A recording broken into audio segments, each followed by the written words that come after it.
नमस्कार दोस्तों, decode exam में आप सभी का स्वागत है। आज की क्लास में हम डिस्कस करने वाले हैं जीएस मॉक टेस्ट फोर्थ को, ठीक है, जिसमें कि 40 प्रश्न आपके दिए रहेंगे। ये 40 प्रश्न हिंदी और इंग्लिश दोनों लैंग्वेजेस में हैं। साथ ही साथ ये 40 प्रश्न आपके आने वाली परीक्षाओं के लिए बहुत ही महत्वपूर्ण प्रश्न हैं, चाहे वो आरओ एआरओ की परीक्षा हो, चाहे वो यूपी पीसीएस की परीक्षा हो, चाहे वो यूपी ट्रिपल एससी की परीक्षा हो। तो चलिए आज की क्लास हम स्टार्ट करते हैं मेरे साथ ऐश्वर्या सिंह के साथ। आज की क्लास स्टार्ट करने के पहले मैं आपको थोड़ा सा बताना चाहूंगी कि डिकोड एग्जाम आपके लिए लेकर आया है foundational course RO ARO batch के लिए। इस फाउंडेशनल कोर्स में एंटायर सिलेबस को कवर किया जाएगा टॉपिक वाइज वीडियो लेक्चर्स के थ्रू। साथ ही साथ आपको पीडीएफ भी अवेलेबल कराई जाएगी। यहां पर आप टेस्ट सीरीज भी ज्वाइन कर सकते हैं, ठीक है।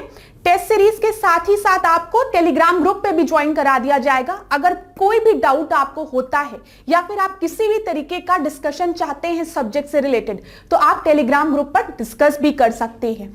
तो अगर आपको इस कोर्स से रिलेटेड कोई भी एक्स्ट्रा इंफॉर्मेशन चाहिए तो आप इस नंबर पे व्हाट्सएप करिए, आपको इंफॉर्मेशन प्रोवाइड करा दी जाएगी।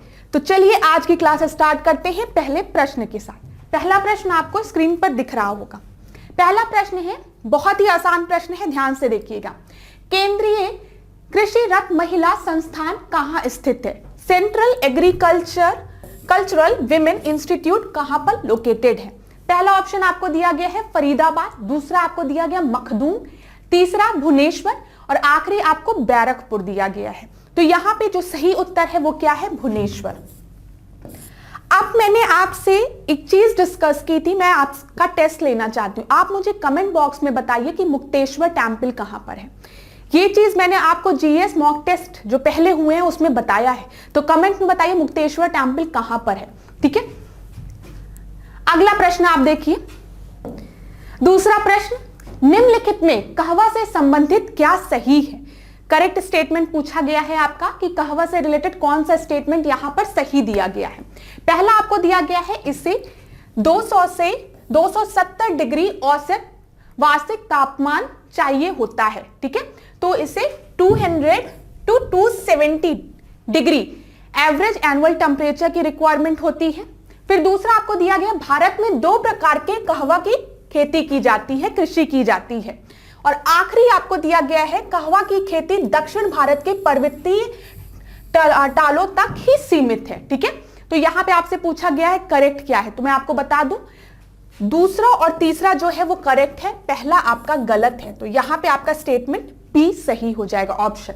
अब देखिए, जब भी हम कहवा की बात करते हैं तो इसे औसत वार्षिक तापमान जो है वो 150 डिग्री सेंटीग्रेड से 180 डिग्री सेंटीग्रेड तक चाहिए होता है। और अगर हम भारत में कहवा की खेती की बात करें तो 2 प्रकार के कहवा की खेती की जाती है। एक का नाम है अरेबिका और दूसरे का नाम है रोबस्टा कॉफी, जिसे हम कहते हैं, ठीक है। और कहवा की खेती जो है वो मेनली आपके दक्षिण साउथ रीजन्स में की जाती है, जैसे कर्नाटका में, केरल में और तमिलनाडु में। इतनी चीजें क्लियर हो गई। अब आपको समझ में आया होगा यहाँ पे हमने इस तरीके का क्वेश्चन क्यों फ्रेम किया, क्योंकि प्रीवियस ईयर में, पास्ट ईयर्स में आपके जो इसके पहले परीक्षाएं हुई हैं, पूछा गया था कॉटन से रिलेटेड, कपास से रिलेटेड इसी तरीके का एक प्रश्न। तो हमने आपके लिए यहां पर एक कहवा से रिलेटेड प्रश्न को फ्रेम किया। चलिए अगला प्रश्न अब हम देखते हैं, समय को बिना बर्बाद किए। तीसरा प्रश्न देखिए, निम्नलिखित में से कौन सही है, ठीक है, सही पूछा गया है। पर्यटक स्थल दिए हैं, टूरिस्ट प्लेस दी गई है और वहां पे आपको राज्य या जिला का नाम दिया गया है। तो सबसे पहला आपका दिया गया है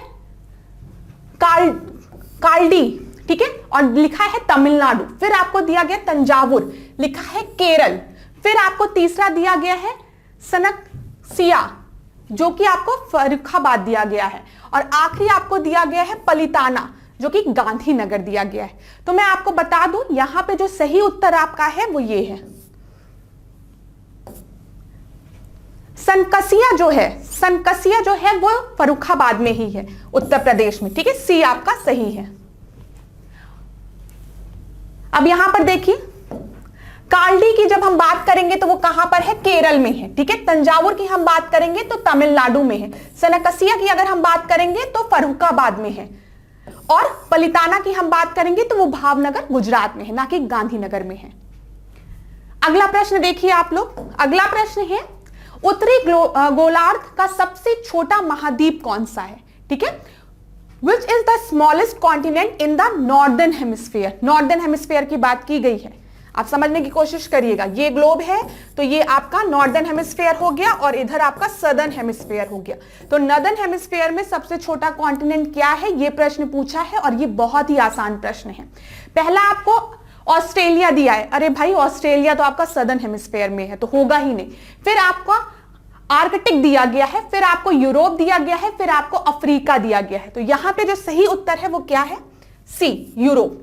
यूरोप आपका सही उत्तर होगा। ये बहुत ही आसान प्रश्न था आज की क्लास का। अब यहां पर एक इंपॉर्टेंट चीज देख लीजिए जो परीक्षाओं में अक्सर पूछी जाती है, याद कर लीजिए क्लास।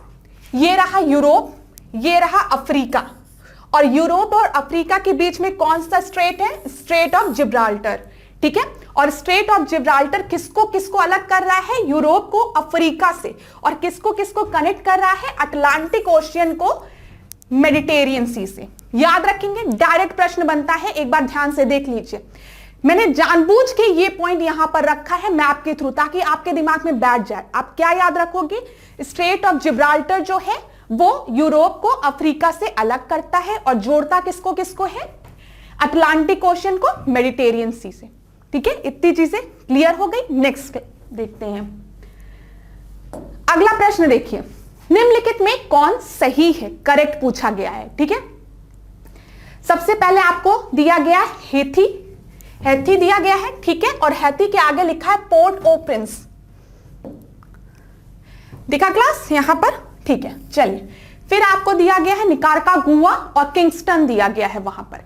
फिर आपको दिया गया है कोस्टा रिका और आपको दिया गया वेलमोपान, और फिर आखिरी ऑप्शन आपको दिया गया जमैका और आपको दिया गया सेंट जोस। आपको ये तो समझ में आ रहा होगा, यहाँ पे कंट्री के नाम दिए गए हैं, वहां पे वो कैपिटल के नाम दिए गए और आपसे पूछा गया है कौन सा सही है।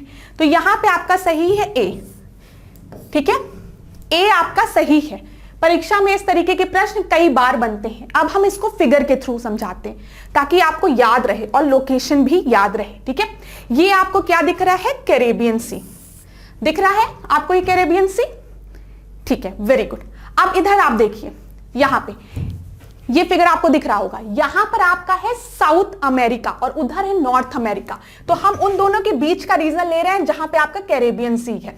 कैरेबियन सी से ऊपर की तरफ जब आप जाएंगे तो आपको क्या दिख रहा है? हैथी, जो कि प्रश्न में आपसे पूछा गया था। और यहां पर हैथी का कैपिटल क्या है? पोर्ट ओ प्रिंस। ठीक है, फिर इसके बाद जब आप जाएंगे तो आपको इधर क्या दिख रहा है? जमाइका।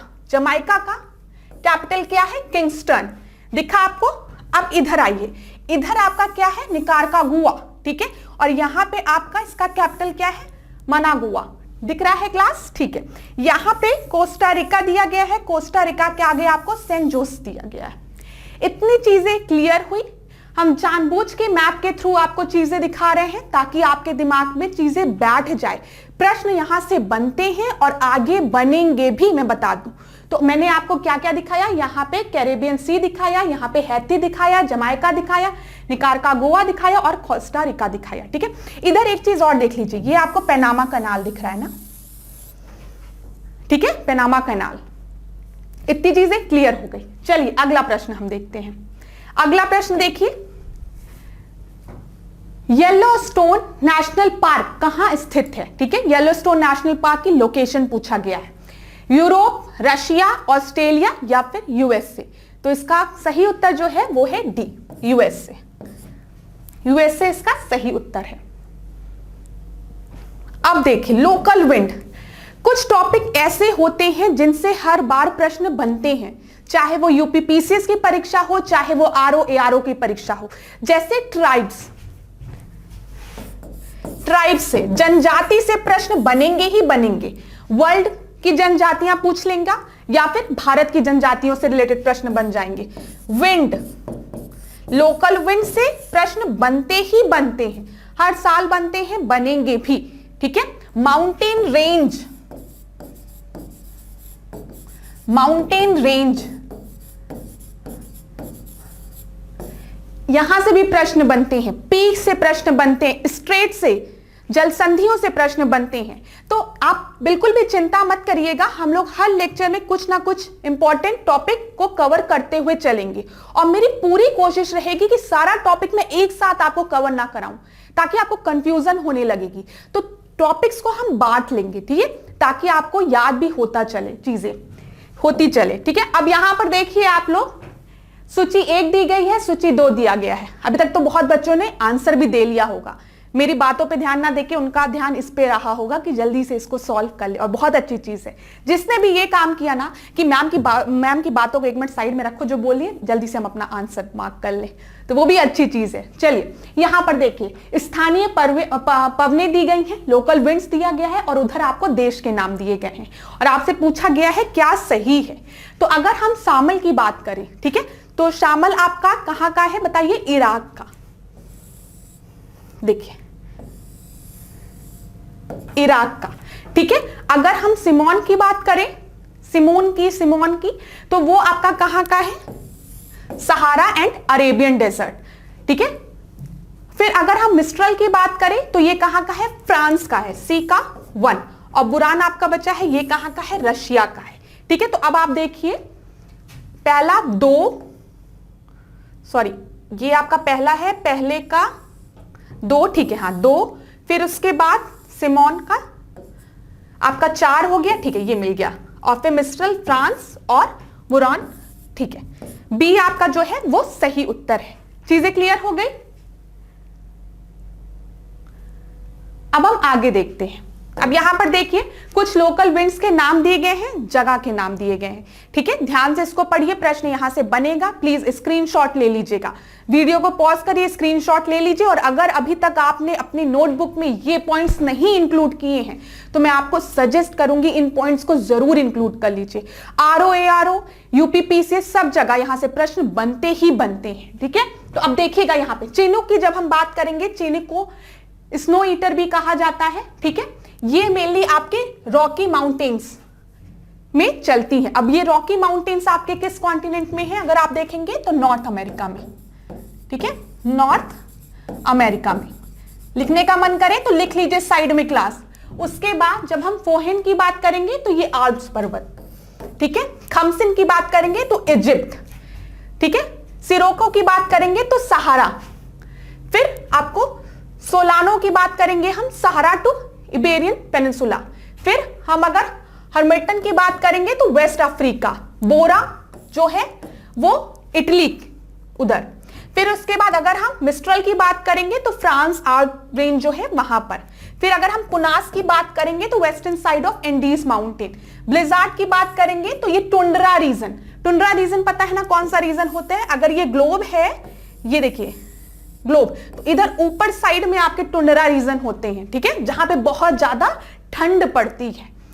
पुरगा की अगर हम बात करेंगे तो रशिया, लेवेंटर की हम बात करेंगे तो स्पेन, नॉर्वेस्टर की न्यूजीलैंड, ठीक है, सेंटा आना की कैलिफोर्निया, और कैलिमा की क्या हो गया, सहारा की तरफ।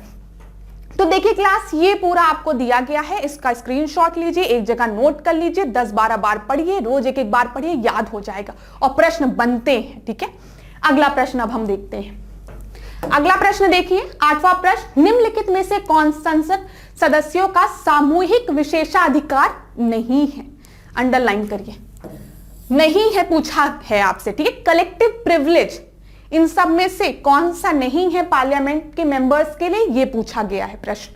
पहला आपको दिया गया है वाद विवाद और कार्यवाही को प्रकाशित ना करने देने का अधिकार, ठीक है। फिर दूसरा आपको दिया गया है उन्हें संसद में भाषण देने की स्वतंत्रता। तीसरा आपको दिया गया है अपनी कार्यवाही के संचालन हेतु नियम बना सकती है।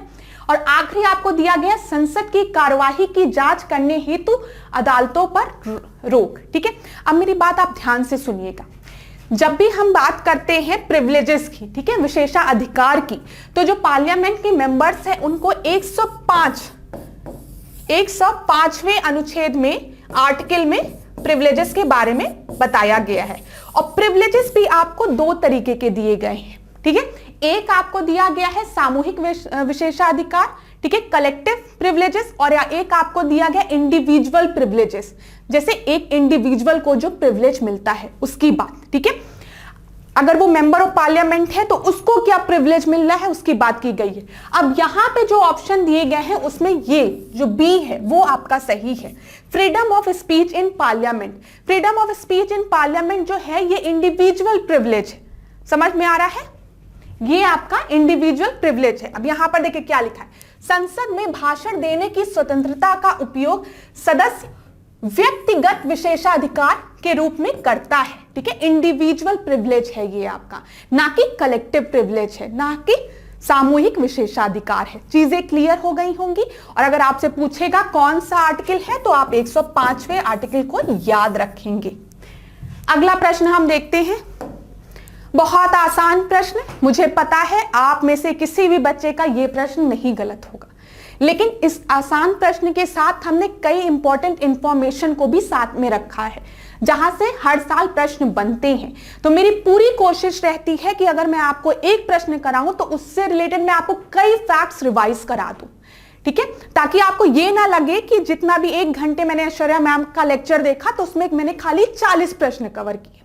आप खुद नोटिस कर रहे होंगे 1 घंटे में हम 40 प्रश्नों से कई ज्यादा प्रश्नों को डिस्कस करते हैं। वो स्टेटमेंट के फॉर्म में होते हैं या फिर मैं आपसे पूछ लेती हूं, आप कमेंट बॉक्स में उत्तर देते हैं। मुझे बहुत अच्छा लग रहा है आप लोग कमेंट बॉक्स में उत्तर भी दे रहे हैं। चलिए अब देखिए, यहाँ पे भारतीय संसद के घटक हैं, ठीक है। इंडियन पार्लियामेंट कॉन्स्टिट्यूट ऑफ, मतलब इंडियन पार्लियामेंट की जब भी हम बात करते हैं तो उसके कौन कौन से घटक हैं ये पूछा गया डायरेक्ट। पहला आपको दिया गया है लोकसभा, राज्यसभा और प्रधानमंत्री। फिर आपको दिया गया है लोकसभा, राज्यसभा और राष्ट्रपति। तीसरा आपको दिया गया है राज्यसभा, विधानसभा और विधान परिषद। फिर आखिरी आपको दिया गया है राज्यसभा, प्रधानमंत्री और राष्ट्रपति। आप सभी को उत्तर पता है, इसका उत्तर है लोकसभा, राज्यसभा और प्रेसिडेंट, ठीक है, ये सही है। अब चलिए हम कुछ फैक्ट्स को देखते हैं यहां पर। जब भी हम बात करते हैं इंडियन पार्लियामेंट की, ठीक है, और उसके कंपोनेंट्स की या फिर उसमें कौन कौन से घटक हैं, तो इसके बारे में कहां पे बोला गया है, आर्टिकल 79 में, अनुच्छेद 79 में। अनुच्छेद 79 में बोला गया है कि जो भारतीय संविधान में, ठीक है, कि संसद जो है, संसद के 3 अंग होंगे, 3 अंग होंगे। वो कौन कौन सा होगा, राष्ट्रपति होगा, ठीक है, राज्यसभा होगा और लोकसभा होगा। समझ में आया। अगर कभी भी आर्टिकल 79 के बारे में पूछेगा तो आपको पता होगा आर्टिकल 79 में क्या दिया गया है। Very good. फिर उसके बाद हम बात करते हैं राज्यसभा, जिसको कि काउंसिल ऑफ स्टेट भी कहते हैं, अपर हाउस भी कहते हैं, ठीक है। इसके बारे में कहा दिया गया अनुच्छेद 80 में, आर्टिकल 80 में। अब देखिए, इसको हम उच्च सदन कहते हैं, अपर हाउस कहते हैं, ठीक है। राज्यसभा की जो मैक्सिमम स्ट्रेंथ हो सकती है वो कितनी है, 250 है। पेपर में प्रश्न बनता है, ठीक है, 250 है। और इसमें जो 12 सदस्य होते हैं, जो 12 सदस्य होते हैं, 12 मेंबर होते हैं, उनको कौन नॉमिनेट करता है, राष्ट्रपति, प्रेसिडेंट। और ये आपके किस फील्ड से बिलोंग करते हैं, साहित्य, लिटरेचर, विज्ञान, साइंस, कला, आर्ट, ठीक है, और समाज सेवा, समाज सेवा, सोशल वर्क। तो आप याद रखेंगे। अगली बार प्रश्न में यहां से भी, अगली बार परीक्षा में प्रश्न यहां से भी बन सकता है कि 12 सदस्य जो राष्ट्रपति नॉमिनेट करता है वो आपके किन किन क्षेत्र से होते हैं, तो साहित्य, विज्ञान, कला और समाज सेवा से। इतनी चीजें क्लियर हो गई। अब जो आपका राज्यसभा है, अपर हाउस है, वो आपका एक स्थायी सदन है। स्थायी सदन मतलब ये कभी भी डिसॉल्व नहीं होता है। समझ में आ रहा है। फिर इसमें जो मेंबर्स हैं उनका टेन्योर, उनका वर्षकाल, उनका कार्यकाल, सॉरी, उनका कार्यकाल मतलब उनका टेन्योर, वो कितने साल तक काम करते हैं, वो है 6 साल तक, 6 साल तक, ठीक है। जिसमें से जो 1/3 मेंबर है, 1/3 जो मेंबर्स हैं, ठीक है, वो हर दूसरे साल में आपके क्या होते हैं, वो आपके हर दूसरे साल में रिटायर होते जाते हैं। इतनी चीजें क्लियर हुई। देखिए लिखा है, जबकि राज्यसभा के 1/3 सदस्यों का चुनाव दूसरे वर्ष में किया जाता है, जो इसकी स्थायी प्रकृति को दर्शाता है। अब आपको समझ में आया क्या क्या फैक्ट्स आपको याद रखने। सबसे पहले राज्यसभा के बारे में आर्टिकल 80 में दिया गया है, ये अपर हाउस है, ये स्थायी परमानेंट बॉडी है, ये डिसॉल्व नहीं करती है। इसके जो 1/3 मेंबर हैं वो आपके हर 6 साल में आपके रिटायर होते रहते हैं, ठीक है बस। और 12 सदस्यों को कौन आपका नॉमिनेट करता है? प्रेसिडेंट। अब यहां पर देखिए हाउस ऑफ पीपल, अगर हम लोकसभा की बात करें, लोकसभा की बात आर्टिकल 81 में की गई है, ठीक है। ये लोअर हाउस है, निम्न सदन है, लोअर हाउस मतलब निम्न सदन है। इसमें कितने मैक्सिमम अधिकतम मेंबर हो सकते हैं आपके? 552, ठीक है। 552 मेंबर्स हो सकते हैं, अभी आपके 543 मेंबर्स हैं। ये चीज याद रखिएगा। पहले आपके 2 जो मेंबर्स थे वो एंग्लो इंडियंस हुआ करते थे, लेकिन अब अमेंडमेंट 104 से ये जो प्रोविजन है उसको हटा दिया गया है, ठीक है। पहले लोकसभा में जो 2 मेंबर्स थे वो आपके एंग्लो इंडियंस के लिए 2 सीटों को रिजर्व किया गया था, लेकिन अमेंडमेंट 104 के थ्रू इसको क्या कर दिया गया? उसको समाप्त कर दिया गया। और लोकसभा को राष्ट्रपति द्वारा 5 वर्ष के पूर्व भी विघटित किया जा सकता है। मतलब मैंने आपको बताया था जो राज्यसभा है उसको हम डिसॉल्व नहीं कर सकते हैं, वो एक परमानेंट बॉडी होती है। उसके जो मेंबर्स हैं वो आपके 6 साल के लिए अपॉइंट होते हैं और हर 2-2 साल बाद उसके 1/3 मेंबर्स जो हैं वो अपनी सीट को छोड़ देते हैं। लेकिन जो आपका लोकसभा है वो अस्थायी होता है, ठीक है। इस अस्थायी मतलब इसको डिसॉल्व किया जा सकता है। और कौन इसको डिसॉल्व करता है? राष्ट्रपति डिसॉल्व करता है 5 साल पूरे होने के पूर्व भी, ठीक है। चलिए इतनी चीजें क्लियर हो गई, पॉइंट्स दिमाग में आ गए होंगे, रिवीजन हो गया होगा। अब इससे ज्यादा समय नहीं दिया जा सकता। 10वां प्रश्न देखिए, निम्नलिखित में से किसके द्वारा अपने पद की शपथ नहीं ली जाती? ओथ नहीं लिया जाता है किसके द्वारा? पहला आपको दिया गया है वाइस प्रेसिडेंट, दूसरा आपको दिया गया है चेयरमैन, तीसरा आपको दिया गया है स्पीकर और आखिरी आपको दिया गया है नन ऑफ द अबव। तो ओथ कौन नहीं लेता है अपने ऑफिस को होल्ड करने की? तो वो है स्पीकर। क्यों नहीं स्पीकर ओथ लिया रहता है? क्योंकि वो मेंबर ऑफ लोकसभा होता है, ठीक है। और जब वो लोकसभा का मेंबर होता है, बनता है, उसी समय वो ओथ लिया रहता है, ठीक है। स्पीकर बनने के लिए उसे फिर से ओथ नहीं लेनी पड़ती है।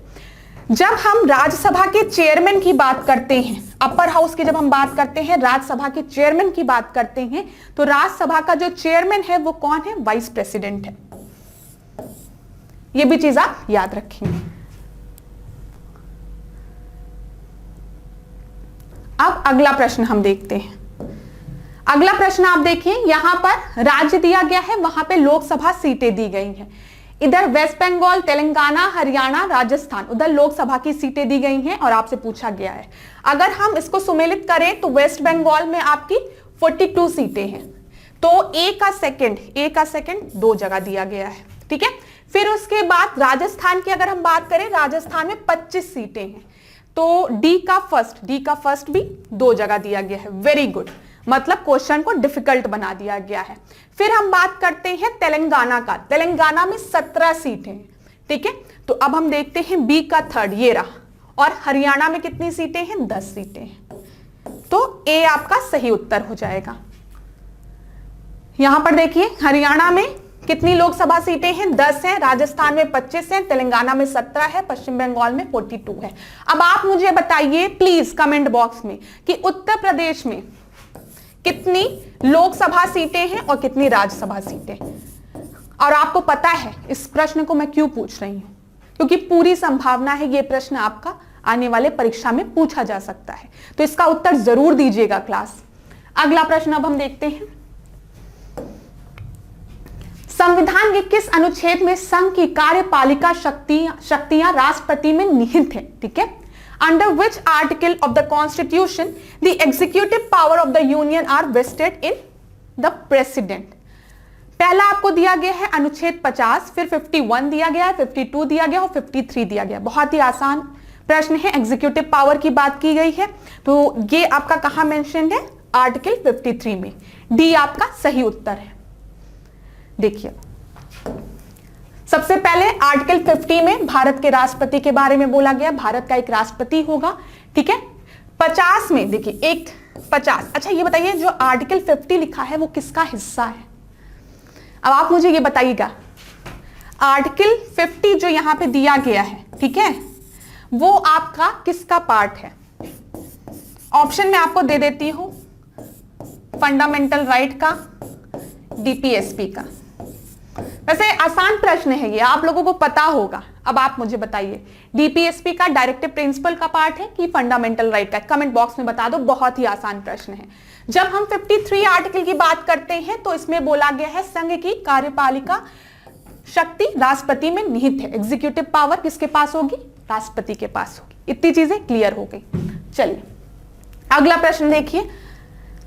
अगला प्रश्न जो है यहां पर फिर सुमेलित है। सुमेलित में मुझे ही समय लग जाता है, मुझे लगता है आप लोग मुझसे पहले आंसर कर देते होंगे। चलिए कोई बात नहीं, अच्छी बात है। अब यहां पर देखिए सूची 1 दिया गया है, सूची 2 दिया गया है। अब हम पहला देख लेते हैं। पहला आपका क्या दिया है? तबकाते नासिरी, ठीक है। ये आपका किसने लिखा था? ये आपका लिखा था मिन्हाज उस सिराज ने। ए का सेकंड। अब देखते हैं ए का सेकंड फिर 2 जगह दिया गया है आपका। फिर उसके बाद आपका है तारीके फिरोज शाही। तारीके फिरोज शाही किसने लिखा है? जियाउद्दीन बर्नी ने। तो आपका क्या हो गया? बी का थर्ड ये दिया गया है। चलिए अब हम फर्स्ट और फोर्थ भी देख लेते हैं सही है कि नहीं। अब आपका है फुतूह उस सल्तानी, सॉरी फुतूह उस सलातीन, सलातीन, ठीक है, सल्तानी नहीं, सलातीन। तो ये आपका किसने लिखा है? अब्दुल्ला मलिक इसामी ने। और फिर उसके बाद आपका है कामिल उत तवारिक, ये किसने लिखा है? शेख अब्दुल हसन ने। तो डी आपका सही उत्तर है।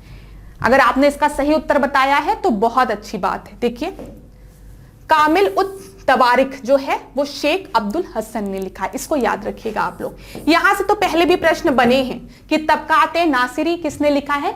मिन्हाज उस सिराज ने। ये प्रश्न पूछा गया है और ये भी पूछा गया है तारीके फिरोज शाही जियाउद्दीन बर्नी वाला भी।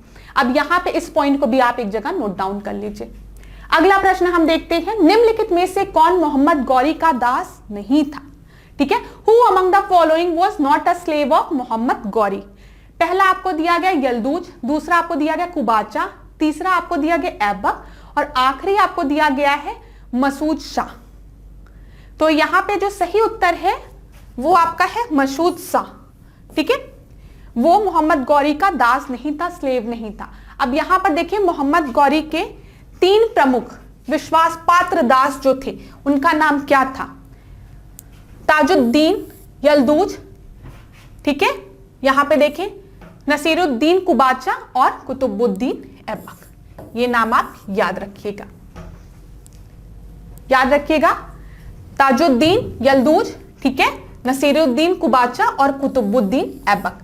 नाम को ध्यान से रखिएगा क्लास, याद, प्रश्न यहां से बन सकता है। अब मोहम्मद गौरी से रिलेटेड हम कुछ और प्रश्नों को डिस्कस कर लेते हैं जो कि आपके पेपर में बार बार पूछे जाते हैं। ध्यान से देखिएगा, भारत में तुर्क राज की स्थापना किसने की थी? तो इसका सही उत्तर आपका है मोहम्मद गौरी, ठीक है। आप लोग लिख लीजिएगा मोहम्मद गौरी। मोहम्मद गौरी किस वंश का शासक था?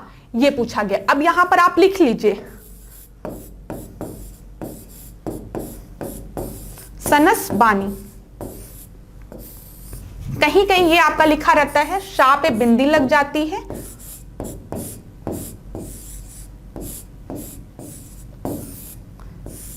ठीक है, सबसे पहले कहां आक्रमण किया था मोहम्मद गौरी ने? मुल्तान में। कहां आक्रमण किया था? मुल्तान में। मैं इंग्लिश में भी लिख देती हूं इसको, मुल्तान में सबसे पहले मोहम्मद गौरी ने आक्रमण किया था। किस राजपूत ने मोहम्मद गौरी को पहली बार हराया था? यह प्रश्न, यह भी प्रश्न पूछा गया है परीक्षा में। भीम सेकंड ने, भीम द्वितीय ने, ठीक है। फिर उसके बाद तराइन का युद्ध। अरे वाह, यह प्रश्न तो बहुत बार पूछा गया है, इसका तो कोई मतलब जवाब ही नहीं है। तराइन का युद्ध आपका सबसे पहला तराइन का युद्ध कब हुआ था?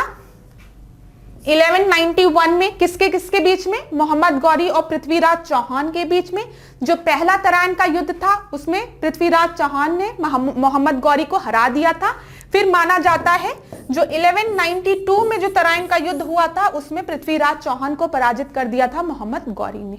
इतने फैक्ट्स याद रखिएगा, थोड़ा सा प्रश्न यहां से बन सकता है। ठीक है, दिख रहा है, राइटिंग समझ में आ गई होगी आप लोगों को। ये शाह है, मैं इसको ढंग से लिख दूं थोड़ा सा।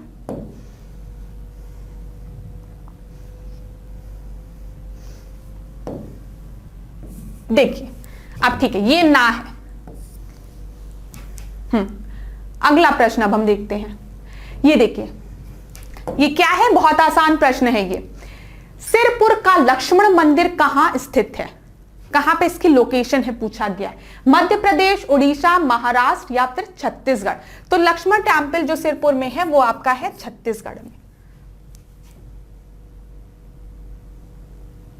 और ये एक गुप्तकालीन मंदिर है आपका। चलिए अगला प्रश्न देखते हैं। पांड्यों की बंदरगाह राजधानी क्या थी? ठीक है, what was the port capital of Pandyas? पहला आपको दिया गया नोरा, दूसरा आपको दिया गया सोपारा, फिर आपको दिया गया ताम्रलिप्त, और आखिरी आपको दिया गया कोरकई। अब याद करिए, जब मैंने आपसे मॉक टेस्ट थर्ड डिस्कस किया था तो मैंने आपको एक चार्ट प्रोवाइड किया था जिसमें हमने चोल, चेरा और पांड्या के बारे में बात किया था, और मैंने आपको बताया था कि यहां से प्रश्न बनेंगे। ठीक है, वो बनेंगे और बनते हैं भी। और देखिए यहां पर एक प्रश्न आपका बन के आज तैयार भी है, तो अगर आपने उस लेक्चर को ध्यान से किया होगा तो आपको इसका उत्तर पता होगा।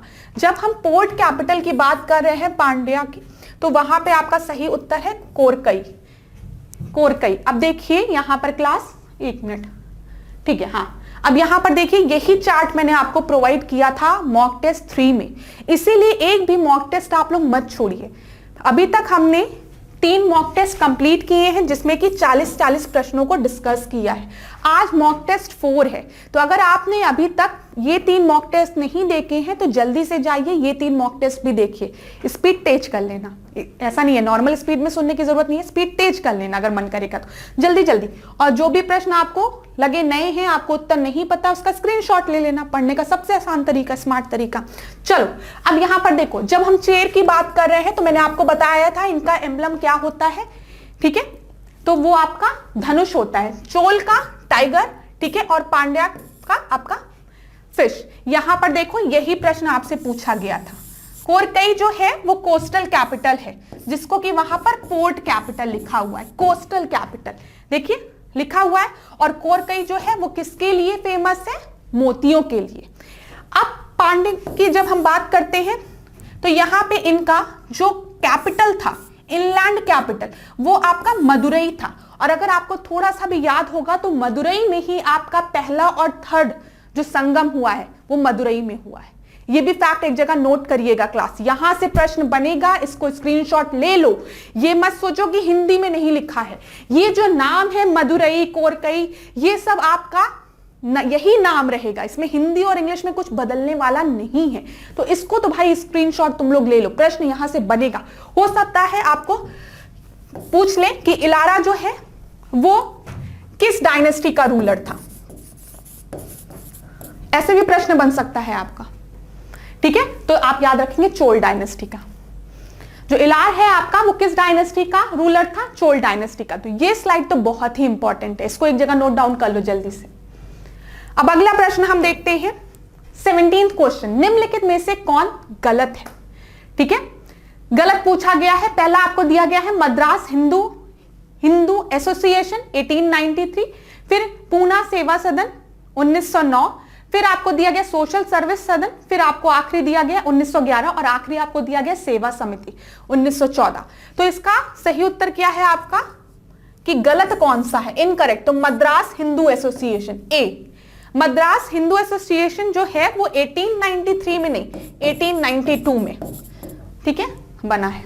ये चीज याद रखिएगा। यहां पर देखिए लिखा है मद्रास हिंदू एसोसिएशन जो है वो 1892 में आपका बना है। अगला प्रश्न हम देखते हैं 18वां प्रश्न, निम्नलिखित में से किस अधिनियम द्वारा केंद्र प्रेसिडेंसियों एवं प्रांतों में विधान परिषदों की स्थापना की गई थी? By which of the following act legislative council way established in centre presidencies and provinces? पहला आपको दिया गया 1892, फिर 1853, 1861 और 909। तो यहां पे जो सही उत्तर है वो आपका क्या है? 1861। सी आपका सही उत्तर है। ठीक है, चलिए 19वें प्रश्न को हम देखते हैं। यहां पे आपको अरेंज करना है। हाँ, यहां पे आपको अरेंज करना है कि कौन सा सबसे पहले हुआ है और कौन सा सबसे आखिरी में हुआ है। तो आपको दिया गया Gandhi Irwin pact. Gandhi Irwin pact जो है वो 1931-32 में हुआ था। ठीक है, 31 या 32 में हुआ था। राउंड टेबल कॉन्फ्रेंस जो है वो 1932 में हुई थी। ठीक है, अगस्त ऑफर जो है वो 1942 में। ठीक है, और direct action by Muslim league द्वारा सीधी कार्रवाई कब प्रारंभ हुई थी? 1946 में। अब यहां पे हम देखते हैं। अच्छा क्लास, आपको ये पता है, थोड़ा सा हम देखते हैं कि आपको स्टोरी पता है। 1929, ठीक है, 1929 में लाहौर सेशन हुआ था। ठीक है, लाहौर सेशन, जिसमें कि रावी नदी के तट पर जवाहरलाल नेहरू ने झंडा फहराया और कहा आज से हमारी डिमांड है कंप्लीट इंडिपेंडेंस, हम पूर्ण स्वराज की डिमांड करते हैं। 1929, ठीक है, रावी नदी के तट पर लाहौर सेशन में जवाहरलाल नेहरू ने झंडा फहराते हुए कहा आज से हमें पूर्ण स्वराज चाहिए। 1930 में, 1930 में, ठीक है, 1930 में फर्स्ट राउंड टेबल कॉन्फ्रेंस हुई। ठीक है, गोलमेज सम्मेलन सबसे पहला 1930 में हुआ। फर्स्ट राउंड टेबल कॉन्फ्रेंस में जो साइमन कमीशन की रिपोर्ट थी और जो नेहरू रिपोर्ट बनकर तैयार हुई थी उसको डिस्कस करना था। और फर्स्ट राउंड टेबल कॉन्फ्रेंस में कांग्रेस को भी इनवाइट किया गया, आप आइए नेहरू रिपोर्ट और साइमन कमीशन की रिपोर्ट को एक साथ मिलकर डिस्कस करते हैं। लेकिन आपको पता होगा जो फर्स्ट राउंड टेबल कॉन्फ्रेंस थी उसमें कांग्रेस के जो मेंबर्स थे उन्होंने पार्टिसिपेट नहीं किया था। एक प्रश्न जो है वो बार बार बनता है, कौन ऐसा मेंबर था जिसने कि तीनों राउंड टेबल कॉन्फ्रेंस में पार्टिसिपेट किया? राउंड टेबल कॉन्फ्रेंस 1, 2, 3 किसने? बी आर अंबेडकर ने। ठीक है, ऑप्शन में आपको बी आर अंबेडकर दिया रहता है। तो बी आर अंबेडकर एक ऐसे मेंबर थे, एक ऐसे व्यक्ति थे जिन्होंने तीनों राउंड टेबल कॉन्फ्रेंस में पार्टिसिपेट किया था। ठीक है, फिर इसके बाद आपका 1932 में क्या होता है? इरविन पैक्ट साइन होता है। ठीक है, और 1932 में ही सेकेंड राउंड टेबल कॉन्फ्रेंस भी साइन होती है। अरे सेकेंड राउंड टेबल कॉन्फ्रेंस भी होती है। अब आप समझने की कोशिश करिएगा, यहां पर फर्स्ट राउंड टेबल कॉन्फ्रेंस में कांग्रेस ने पार्टिसिपेट नहीं किया। ठीक है, सेकेंड राउंड टेबल कॉन्फ्रेंस जब चल रही थी आपके, यही वो समय था, ये जो समय चल रहा है भारत में आपका सिविल डिसोबीडियंस मूवमेंट स्टार्ट हो गया था।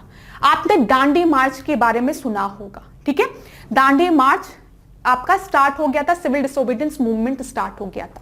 जब फर्स्ट राउंड टेबल कॉन्फ्रेंस हुई तो उसमें कोई निष्कर्ष नहीं निकल पाया, कंक्लूजन नहीं निकल पाया। क्यों? क्योंकि भारत की एक बहुत बड़ी रिप्रेजेंटेटिव पार्टी जो थी इंडियन नेशनल कांग्रेस, उसने पार्टिसिपेट नहीं किया था। तो इस वजह से डिसाइड किया गया कि जो सेकेंड राउंड टेबल कॉन्फ्रेंस होगी उसमें कांग्रेस के भी मेंबर्स को आना जरूरी है। तो यहां पर अब गांधी जी को मनाने के लिए कि भाई अब सिविल डिसोबीडियंस मूवमेंट पे थोड़ा होल्ड करिए और चलिए हम लोग सेकेंड राउंड टेबल कॉन्फ्रेंस में बात करते हैं, बैठिए, वहां पर वार्तालाप की जाती है। तो एक पैक्ट साइन हुआ, गांधी इरविन पैक्ट। ठीक है, इरविन उस समय वाइसरॉय था, गांधी जी गए, इन लोग में कुछ वार्तालाप हुई और कुछ पैक्ट साइन हुए, जो कि बहुत डीप में हम नहीं जाएंगे आज के लेक्चर में, कुछ बातें थी। ठीक है, उसके बाद हुआ कि ठीक है चलिए कांग्रेस चलती है और सेकेंड राउंड टेबल कॉन्फ्रेंस में पार्टिसिपेट करती है। और आपको पता है सेकेंड राउंड टेबल कॉन्फ्रेंस में कम्युनल अवार्ड की बात कर दी गई। ठीक है, और ये सुनते ही गांधी जी दुखी हो गए। वापस भारत जब आए तो उनको जेल में बंद कर दिया गया और गांधी जी ने कहा कि मैं तब तक फास्ट नहीं तोड़ूंगा, मतलब मैं भूख हड़ताल करूंगा और कुछ नहीं खाऊंगा जब तक कि ये जो कम्युनल अवार्ड वाली बात की गई है इसको वापस ना लिया जाए। इसीलिए आपका एक पैक्ट भी साइन हुआ था जिसको कि हम पूना पैक्ट कहते हैं, और ये किसके किसके बीच में साइन हुआ था? गांधी जी और बी आर अम्बेडकर के बीच में। ठीक है, ये तो मैं बस आपको एक स्टोरी की तरह सुना रही हूँ। हिस्ट्री ना एक स्टोरी है, इसको आप ऐसे अगर रटने की कोशिश करेंगे तो कभी भी नहीं याद रहेगी। तो एक सीक्वेंसिंग बनाइए कि राउंड टेबल कॉन्फ्रेंस, उसके पहले आप सोचिए क्या हुआ था।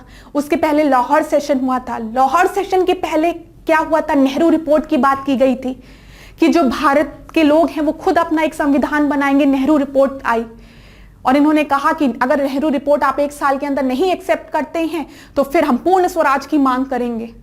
तो नेहरू रिपोर्ट आई साइमन कमीशन की रिपोर्ट के पहले, लेकिन ब्रिटिशर्स ने उस पर कोई भी प्रतिक्रिया नहीं दी। ठीक है, और साइमन कमीशन जब भारत आया था तो गो बैक साइमन का नारा लगा था। क्यों? क्योंकि साइमन कमीशन में एक भी इंडियन मेंबर नहीं था, सारे आपके ब्रिटिशर्स थे, यूरोपियंस थे। ठीक है, अब नेहरू रिपोर्ट और साइमन रिपोर्ट को डिस्कस करने के लिए राउंड टेबल कॉन्फ्रेंस ऑर्गेनाइज की गई इंग्लैंड में। तो ऐसे चीजों को याद करिए। ठीक है, लेकिन जो कांग्रेस के मेंबर्स थे उन्होंने पहले राउंड टेबल कॉन्फ्रेंस में नहीं पार्टिसिपेट किया, क्योंकि हमने 1929 में पूर्ण स्वराज का नारा दे दिया और साथ ही साथ अब हमारे यहाँ एक बहुत बड़ा आंदोलन, सिविल डिसोबीडियंस मूवमेंट, एक बहुत बड़ा मूवमेंट स्टार्ट हो गया। ठीक है, सब ऐसे ही चलता है सीक्वेंस। तो फिर उसके बाद जो मैंने आपको स्टोरी बताई बहुत डीप में हो जाएगी। अब यहां पर देखिए 1942 में आपका अगस्त ऑफर आया है और मुस्लिम लीग ने 1946 में डायरेक्ट एक्शन डे डिक्लेयर कर दिया, सीधी कार्रवाई प्रारंभ कर दी। इनकी क्या डिमांड थी? हमको एक मुस्लिम कंट्री चाहिए। ठीक है, जहां पे भी मुस्लिम मेजॉरिटी है वहां पे हमको एक अपना अलग देश चाहिए, मुस्लिम देश चाहिए। तो यहां पर अगर आप सीक्वेंस लगाएंगे तो आपको अगर इतना भी पता है कि गांधी इरविन पैक्ट के बाद आपका सेकंड राउंड टेबल कॉन्फ्रेंस हुआ है, तब भी आप कर लेंगे। ए के बाद बी आएगा, ठीक है, बी के बाद 1942 में आपका अगस्त ऑफर आया है और बी सब ए के बाद सॉरी डी आएगा, फिर सी आएगा, फिर बी आएगा। ठीक है, चीजें क्लियर हो गई? चलिए, इतनी चीजें मैंने आप लोगों को बता दी। ये देखिए, यही चीज आप याद रखिएगा यहां पर 1931। ठीक है, वही मैंने आपको बताया ना कि 31 32 के आसपास है तो समय लगता था, तो इसमें ज्यादा परेशान मत होइएगा। 31 और 32 को देखिए, दिसंबर एंड चल रहा है 1931 का। चलिए अगला हम प्रश्न देखते हैं। मंगलौर से कन्याकुमारी तक की तटीय मैदान क्या कहलाता है? ठीक है, what is the coastal plain from the Mangalore, ठीक है, मंगलौर टू कन्याकुमारी कॉल्ड। पहला आपको दिया गया कोंकण, फिर मालाबार, फिर उत्कल, फिर कोरोमंडल। तो यहां पे जो सही उत्तर है वो आपका बी है, मालाबार। मालाबार आपका सही उत्तर है। अब हम इसको देख लेते हैं एक बार। यहां पर देखिए, इधर आपकी कन्याकुमारी है, ठीक है, ये आपको वेस्टर्न कोस्ट दिख रहा होगा। यहां पे आपको कोस्ट ऑफ काठियावाड़ इधर है, इधर गुजरात रीजन के तरफ, ठीक है। उसके बाद कोंकण आता है, फिर कन्नड़ आता है, ठीक है, इधर बीच में कोंकण, कन्नड़, मालाबार, याद रखिएगा इसको, ठीक है। इधर की जब हम बात करते हैं तो इधर आपका कोरोमंडल कोस्ट है, ठीक है, और फिर इधर आपका उत्कल कोस्ट है, इधर आंध्रा कोस्ट है। तो ये चीज याद रखिएगा। जब हम वेस्टर्न कोस्ट की बात करेंगे तो क्या है आपका, सबसे पहले इधर काठियावाड़ वाला रीजन है, फिर इधर कोंकण, फिर कन्नड़, फिर इधर मालाबार, और इधर जब हम जाएंगे तो यहां पे आपका कोरोमंडल, फिर आपका आंध्र कोस्ट, फिर उत्कल कोस्ट, ठीक है। 21वां प्रश्न देखिए, कन्हर, रिहन और उत्तरी कोयल नदियां किसकी सहायक नदी हैं? ठीक है, ट्रिब्यूटरी पूछा है, किसकी ट्रिब्यूटरीज हैं ये? महानदी की, सोन की, केन की, या फिर गंगटक की? तो आपका सही उत्तर क्या है? बी, सोन की ट्रिब्यूटरीज हैं ये, बी आपका सही उत्तर है। अब आप मुझे बताइए कि सोन जो है, ठीक है, जो सोन है वो आपकी कहां से निकलती है? यहां पर आपके स्लाइड में दिया है, अगर मैं चाहूं तो आपको अभी बता दूं, लेकिन थोड़ा रिसर्च आप भी करिए। आप मुझे बताइए कि सोन कहां से निकलती है, ठीक है। अगला प्रश्न हम देखते हैं, 22वां प्रश्न, सागवान, सखुआ किस वन में पाए जाते हैं? ठीक है, टीक और साल जो ट्रीज हैं वो आपके किस फॉरेस्ट में पाए जाते हैं, ये प्रश्न है। पहला आपको दिया गया उष्णकटिबंधीय सूक्ष्म पर्णपाती वन, ठीक है, ट्रॉपिकल ड्राई डेसिडियस फॉरेस्ट। दूसरा आपको दिया गया पर्वतीय वन, माउंटेन फॉरेस्ट। फिर आपको दिया गया है उष्णकटिबंधीय सदा हरित वन, ट्रॉपिकल एवरग्रीन फॉरेस्ट, और आखिरी आपको दिया गया है उष्णकटिबंधीय आर्द्र पर्णपाती वन, तो tropical moist deciduous forest. D आपका जो है सही उत्तर है। देखिए क्लास, इस तरीके के प्रश्न पेपर में कई बार पूछे गए हैं, तो इसको देख जरूर लीजिएगा आप लोग एक बार, ठीक है।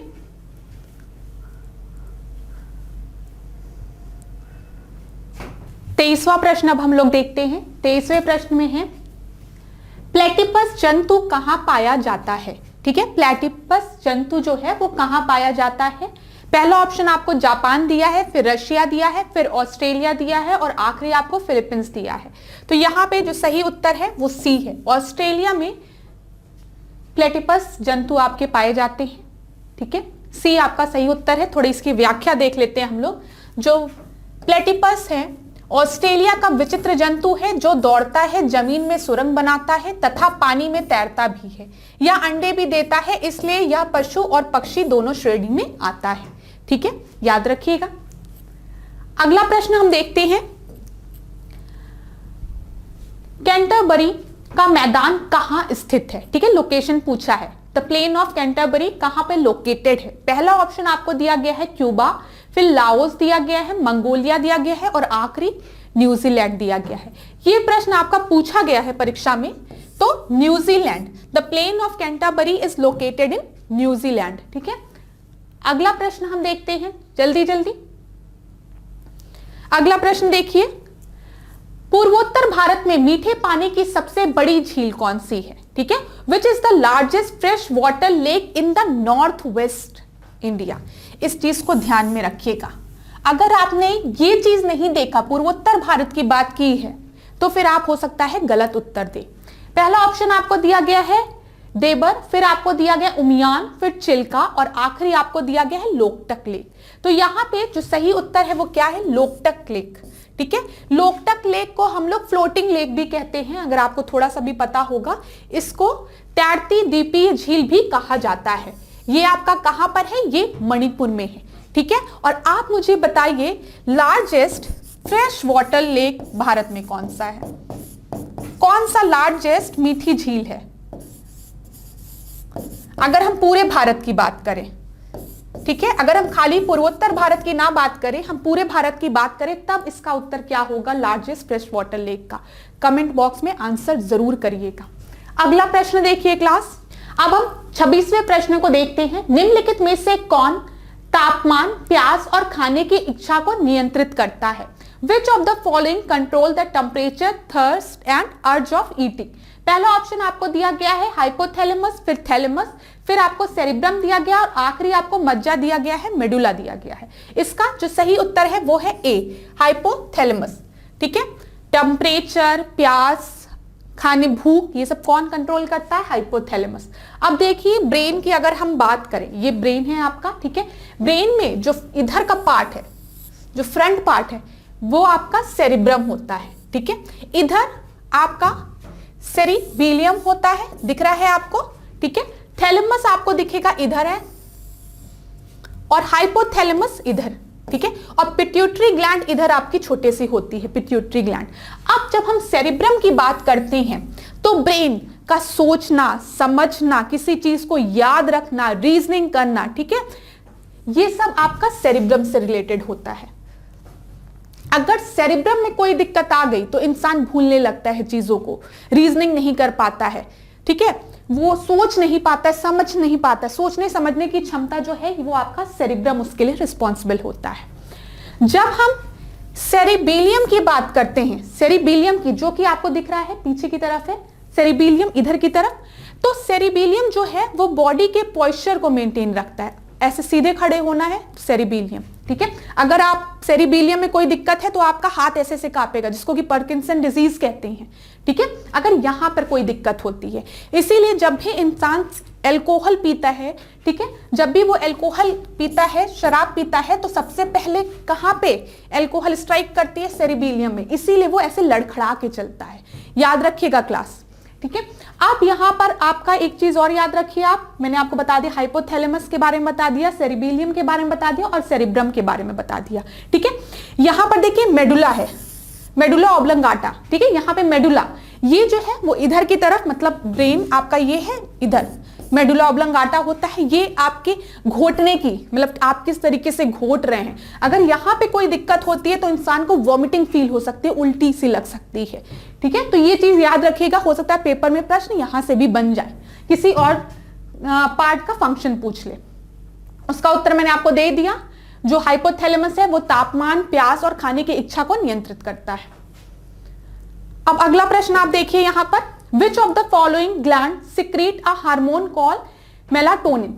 निम्नलिखित में से कौन सी ग्रंथि मेलाटोनिन नामक हार्मोन का स्राव करती है। ठीक है, सिक्रीट करती है। सबसे पहले पीयूष ग्रंथि दी है, ग्रंथि जिसको कि हम पिट्यूटरी ग्लैंड कहते हैं, फिर थाइमस दिया है, फिर उसके बाद आपको थायराइड दिया है, फिर आपको पीनियल ग्रंथि दी है। तो यहां पे जो सही उत्तर है वो क्या है, ये है आपका डी सही है। पीनियल ग्रंथि जो है वो आपका मेलाटोनिन सिक्रीट करती है। अगर आपको मैं फिगर के थ्रू दिखाऊं यहां पर जो हमने देखा है, ये देखिए, तो जो पीनियल ग्लैंड है आपका वो इधर यहां पे प्रेजेंट होता है, याद भी रहेगा आपको थोड़ा सा।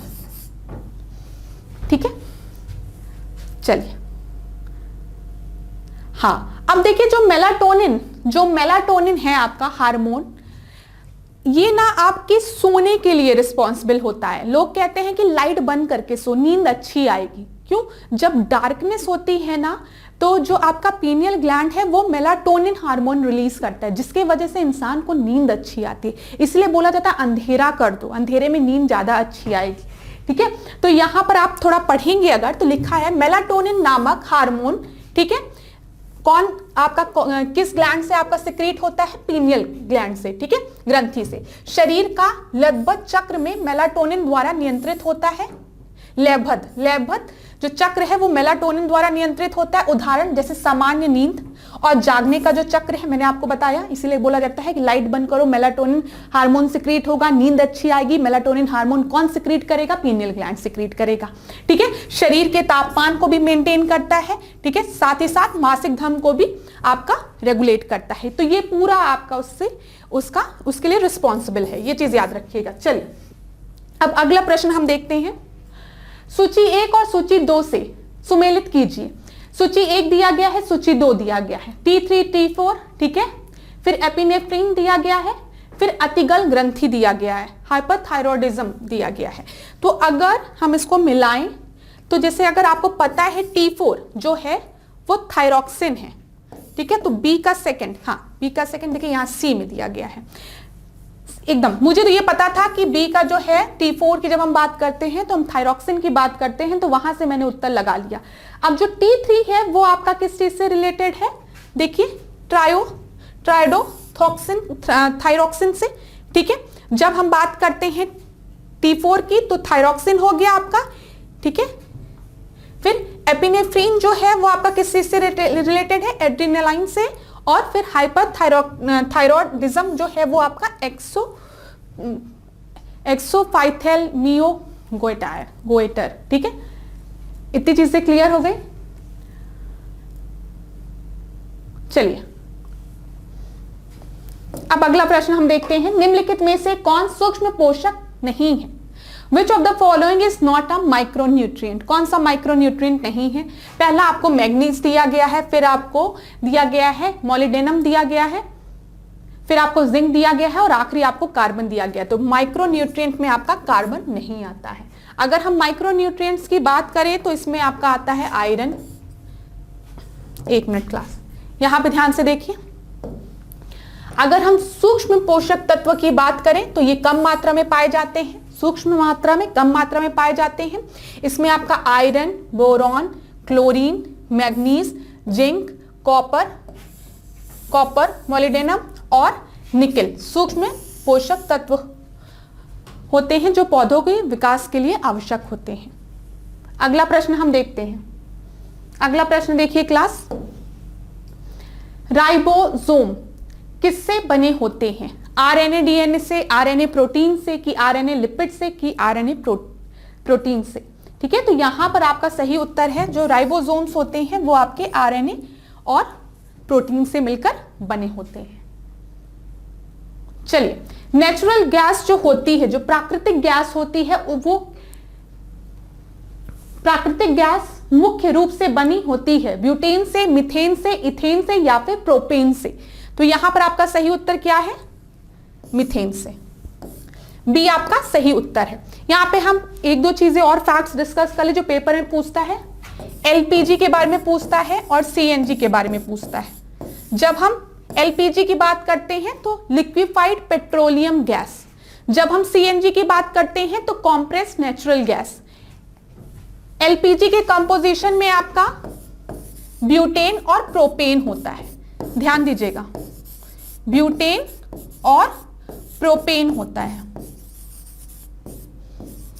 ठीक है। और जब हम कॉम्प्रेस्ड नेचुरल गैस की बात करते हैं, मैं लिख देती हूं आप लोगों के लिए, कॉम्प्रेस्ड नेचुरल गैस। कई परीक्षाओं में तो फुल फॉर्म पूछ लिया जाता है, लेकिन आप लोगों की परीक्षा में फुल फॉर्म नहीं पूछा जाएगा क्योंकि ये एक बहुत ही आसान प्रश्न है। कॉम्प्रेस्ड नेचुरल गैस होता है और इसके कंपोजिशन में जो मेन गैस होती है वो क्या होती है? मीथेन होती है। चीजें क्लियर हो गई? प्रश्न यहां से भी इस तरीके से बन सकता है, इसीलिए मैंने आपको बता दिया। अगला प्रश्न हम देखते हैं, इनमें से किस प्रकार के विकिरण में लघुतम तरंग दैर्घ्य होती है?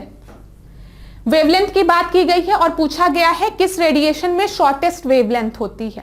पहला आपको दिया गया अवरक्त इंफ्रारेड, दूसरा आपको दिया गया पैराबैंगनी यूवी रेज, फिर आपको रेडियो तरंग दी गई है और आखिरी आपको विजिबल लाइट दी गई है। तो शॉर्टेस्ट वेवलेंथ की बात किया गया है, इसीलिए उत्तर बी होगा, पैराबैंगनी, ठीक है। बी आपका सही उत्तर होगा। अब देखिए यहां पर हम बढ़ता हुआ क्रम देखने जा रहे हैं, ठीक है। तो यहां पे देखिए सबसे पहले गामा रेज, फिर एक्स रेज, फिर पैराबैंगनी यूवी रेज, फिर दृश्य विकिरण जिसको कि हम विजुअल रेज कहते हैं, फिर अवरक्त जिसको कि हम इंफ्रारेड कहते हैं, फिर लघु रेडियो तरंग रेडियो वेव्स और फिर दीर्घ लॉन्ग रेडियो वेव्स, ठीक है। इसको एक जगह नोट डाउन कर लीजिए, यहां से प्रश्न कई बार पूछा गया है और बच्चे ऐसा प्रश्न गलत कर लेते हैं तो बहुत दुख होता है, तो ये एक जगह नोट डाउन कर लीजिए। अगला प्रश्न देखिए, निम्नलिखित में से कौन सा गलत है, ठीक है। निजामुद्दीन औलिया का जन्म स्थान बदायूं है, ठीक है, हम देखते हुए चलते हैं इसको, बदायूं है, ठीक है। शेख फैजी का आगरा है, मदन मोहन मालवीय का प्रयागराज है। तो यहां पे इनकरेक्ट पूछा गया, गलत पूछा गया, इसी वजह से आपका जो बी है वो आपका सही उत्तर होगा। यहां पे देख लीजिए, जो तोडरमल है वो कहां पर, उनका जन्म कहां पर हुआ है? सीतापुर में, ठीक है, लहरपुर में। अब आप बताइए मुझे, तोडरमल किसके शासन में थे, किसके समय में तोडरमल थे? कमेंट बॉक्स में आंसर को बताइएगा। अगला प्रश्न हम देखते हैं, 34वां क्वेश्चन, मुंशी प्रेमचंद उत्तर प्रदेश के किस जिले में जन्म लिए थे, ठीक है। उनका जन्म, मुंशी प्रेमचंद का जन्म किस जिले में हुआ था? एकदम बहुत आसान प्रश्न है, रायबरेली में, आजमगढ़ में, प्रतापगढ़ में या फिर बनारस में? तो यहां पे सही उत्तर आपका है डी, बनारस। बनारस में मुंशी प्रेमचंद का जन्म हुआ था, ठीक है। और मुंशी प्रेमचंद ने, उनकी रचनाओं के बारे में हम बात कर ले, पेपर में अक्सर पूछ लेता है कि गोदान किसके द्वारा लिखित है, तो मुंशी प्रेमचंद द्वारा। कर्मभूमि, गोदान तो कई बार पूछा भी गया है, ठीक है। गबन, ठीक है, मानसरोवर और ईदगाह, याद रखिएगा इनकी रचनाएं। अगला प्रश्न हम देखते हैं, लखनऊ में एपीजे अब्दुल कलाम प्राविधिक विश्वविद्यालय की स्थापना कब की गई थी? When was APJ Abdul Kalam technical university was established in Lucknow, ठीक है। 1998, 2000, 2004 या 2013? तो टेक्निकल यूनिवर्सिटी जो है वो आपके 2000 में स्टैब्लिश की गई थी। चलिए अगला प्रश्न देखिए, फिर यहां पर आपका मैच द कॉलम ही है। तो यहां पर आपका किला दिया गया है और स्थान दिए गए हैं। जो आपका आवागढ़ जो किला है, आवागढ़ जो किला है वो कहां पर है बताइए? आवागढ़ किला ईटा में है, ठीक है। जब हम बात करते हैं विजयगढ़ किला की, विजय फोर्ट की, तो वो कहां पर है? सोनभद्र में है, ठीक है। चुनार किला कहां पर है? चुनार मिर्जापुर में। और रामनगर फोर्ट कहां पर है? बनारस में। तो यहां पे आपका सही उत्तर सी हो जाएगा। यहां से आप लोग देख लीजिए एक बार, रामनगर फोर्ट जो है वो कहां पर है क्लास, वो बनारस में है। चुनार फोर्ट जो है वो कहां पर है, मिर्जापुर में। विजयगढ़ किला सोनभद्र में है और आवागढ़ जो है किला है वो एटा में है। ठीक है, ये सही उत्तर होगा सी। अगला प्रश्न देखिए, अड़चन मुद्रास्फीति उस मुद्रास्फीति को संदर्भित करती है जो होती है। ठीक है, बॉटल नेक इन्फ्लेशन जो है वो किस इन्फ्लेशन को इंडिकेट करता है, ये प्रश्न पूछा गया है। जब मांग में तेजी से गिरावट आती है तो आपूर्ति स्थिर रहती है। ठीक है, दूसरा आपका दिया गया सभी वस्तुएं और सेवाओं में मूल्य वृद्धि हो जाती है। सी आपका दिया गया जब आपूर्ति तेजी से गिरती है और जबकि मांग स्थिर होती है। और आखिरी आपको दिया गया है जब घरेलू मुद्रा में विश्वास की हानि होती है और लोग पैसे के अन्य रूपों को चुनना लोग पैसे के अन्य रूपों को लोग पैसे के अन्य रूपों को चुनना शुरू कर देते हैं। तो बॉटलनेक इन्फ्लेशन की बात की गई है और बोला गया है जो आपका सप्लाई है वो कांस्टेंट है। ठीक है, वो कांस्टेंट है और जो डिमांड है वो आपकी फॉल कर रही है। ठीक है, दूसरा आपका दिया गया है जो प्राइस है गुड्स और सर्विस की प्राइस वो आपकी बढ़ रही है। राइस कर लीजिएगा, राइस खाने वाला राइस नहीं, राइस बढ़ने वाला rice. When supply falls sharply, why demand remain constant? मतलब जो सप्लाई है वो आपका तेजी से गिर रही है लेकिन डिमांड जो है वो कांस्टेंट है। और आखिरी आपका दिया गया है when the loss of confidence in the domestic currency and the people start opting for the other form। तो बॉटलनेक इन्फ्लेशन में क्या होता है मैं आपको बता दूं, जो सप्लाई है ना वो तेजी से गिरने लगती है और जो डिमांड है ना वो आपकी कांस्टेंट रहती है। ठीक है, इसके पहले वाले जीएस मॉक टेस्ट में मैंने आपको बताया था जब भी हम इन्फ्लेशन की बात करेंगे तो हम हमेशा डिमांड और सप्लाई की बात करेंगे और डिमांड और सप्लाई में ही चेंज ला के हम लोग अलग अलग इन्फ्लेशन की बात करते हैं। यहाँ पे बॉटलनेक इन्फ्लेशन की बात हो रही है तो यहाँ पे क्या होता है, जो सप्लाई है मार्केट में वो आपकी कम होने लगी है किन्हीं कारणों की वजह से और जो डिमांड है लोगों की वो आपकी कांस्टेंट है। अब मैं छोटा सा एग्जाम्पल लेती हूँ, थोड़ा आपका समय ज्यादा लूंगी। अब आप समझिए 100 केजी प्याज मार्केट में है। ठीक है, 100 किलो प्याज और लोग कितने हैं, 100 हैं। 100 पर्सन है। ठीक है, अब ध्यान से सुनिएगा मेरी बात, आपको समझ में आ जाएगा। 100% भी है, 100 लोग भी हैं, लेकिन किन्हीं कारणों से ये जो 100 केजी प्याज थी वो घटकर आपके 80 केजी हो गई। ठीक है, लेकिन अभी भी जो पर्सन है, जो डिमांड्स है वो 100 लोगों की है। तो इस कंडीशन में भी क्या होगा, इस प्याज का रेट बढ़ जाएगा और ये किसके कारण होगा, बॉटलनेक इन्फ्लेशन के कारण। चलिए अगला प्रश्न हम देखते हैं।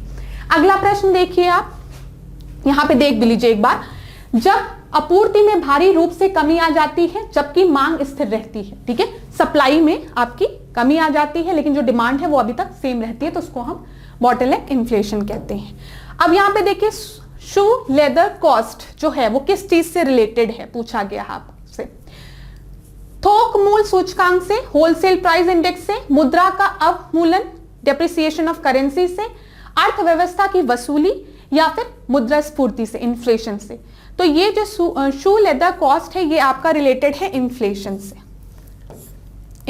से। अच्छा, शू लेदर क्यों कहा जा रहा है, क्योंकि यहां पे इन्फ्लेशन के समय क्या हो रहा है, जो समय आपको बार बार बैंक के पास पैसे निकालने या लेने से लगता है और आप अपना जूता घसीट रहे हैं इन्फ्लेशन की वजह से, तो उसको हम कहते हैं शू लेदर कॉस्ट। ठीक है, बार बार देखिए यहां पे क्या लिखा है, समय और प्रयास की लागत जो लोग मुद्रास्फीति कर को कम करने के लिए कम नकदी धारण करके खर्च करते हैं, जो वे उच्च मुद्रास्फीति होने पर नगद होल्डिंग पर भुगतान करते हैं, ये होता है। अगला प्रश्न देखिए 39th क्वेश्चन। यहां पे आपको दो सूची दी है, 1 और 2, और वहां पे ईयर दिए गए हैं। यहां पर आपको नेशनल फॉरेस्ट्री पॉलिसी दी है, राष्ट्रीय वन नीति, फिर पर्यावरण संरक्षण अधिनियम दिया गया है, नेशनल इन्वायरमेंटल पॉलिसी दी गई है, फिर फॉरेस्ट कंजर्वेशन एक्ट, वन संरक्षण अधिनियम, और पूछा गया है इसको मैच करिए। अब यहां पे जो सबसे आसान ऑप्शन है ना वो ये है बी, जो हर बार परीक्षा में पूछा जाता है, कई बार परीक्षाओं में पूछा गया है कि पर्यावरण संरक्षण अधिनियम कब आया था। तो इन्वायरमेंट प्रोटेक्शन एक्ट जो है वो आपका 1986 में आया था। तो बी का फोर्थ कहीं पे दिया गया, अरे वाह बड़ा आसान था ये तो। बी का फोर्थ मुझे तुरंत मिला, मैंने ए को मार्क कर दिया। अब भले मुझे 3 आते हो चाहे ना आते हो, क्या लेना है, बी का 4 तो एकदम कंफर्म था ना, हर बार परीक्षा में पूछता है, रट के बैठा हुआ है इंसान। ठीक है, तो यहां पे देखिए ए है जो आपका नेशनल फॉरेस्ट पॉलिसी, यहीं से हम डिस्कस कर लेते हैं। नेशनल फॉरेस्ट पॉलिसी, जब हम राष्ट्रीय वन नीति की बात करते हैं तो 1988, ठीक है। पर्यावरण संरक्षण अधिनियम, इन्वायरमेंट प्रोटेक्शन एक्ट 1986, ठीक है।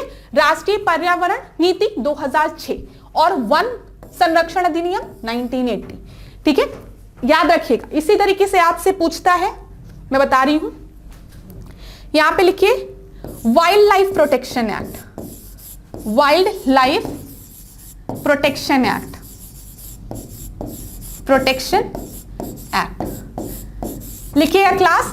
वन जीव संरक्षण अधिनियम, वन जीव संरक्षण अधिनियम 1972, ठीक है, 1972। प्रोजेक्ट